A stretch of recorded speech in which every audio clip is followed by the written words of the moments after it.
بوڑھی اونٹنی کی فریاد۔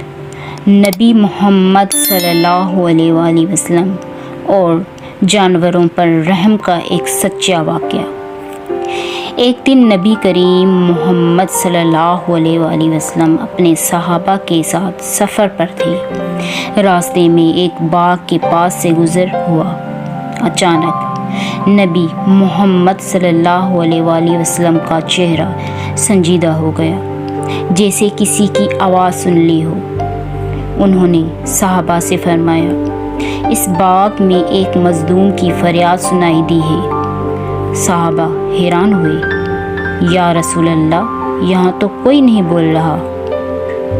نبی محمد صلی اللہ علیہ وآلہ وسلم باغ کے اندر گئے۔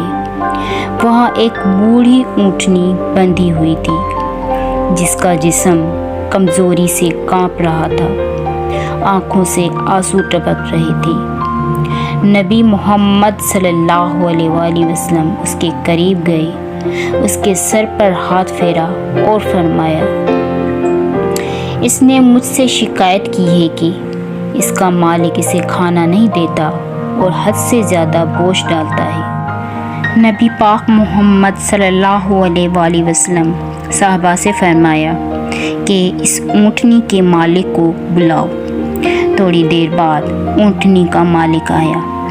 نبی صلی اللہ علیہ وآلہ وسلم نے فرمایا، کیا تم اللہ سے نہیں ڈرتے؟ یہ جانور بھی اللہ کی مخلوق ہے۔ یہ بول نہیں سکتا، لیکن اس کا رب سب سن رہا ہے۔ اس اونٹنی کو آزاد کرو۔ مالک شرمندہ ہوا اور کہا، یا رسول اللہ، میں گواہی دیتا ہوں کہ آپ اللہ کے نبی ہیں۔ آج سے یہ اونٹنی آزاد ہے۔ میں کبھی کسی جانور پر ظلم نہیں کروں گا۔ اونٹنی کے مالک نے اونٹنی کو چارہ دیا، پانی پلایا اور اس کو آزاد کر دیا۔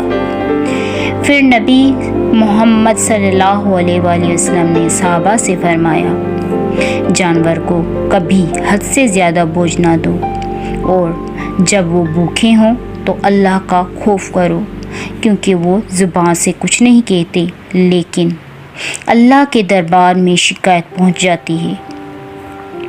جانور خاموش ہوتے ہیں، مگر ان کی آہیں عرش تک جاتی ہیں۔ نبی محمد صلی اللہ علیہ وآلہ وسلم صرف انسانوں کے لیے ہی نہیں، تمام مخلوقات کے لیے رحمت ہیں۔